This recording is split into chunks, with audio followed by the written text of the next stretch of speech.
എല്ലാം പൂവണിയാനായി തേടിയെത്താം പൂങ്കുയിലേ.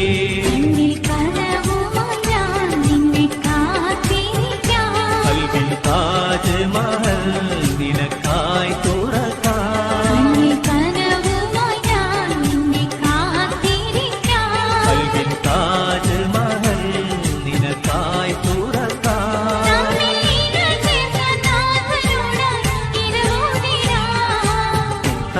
നീ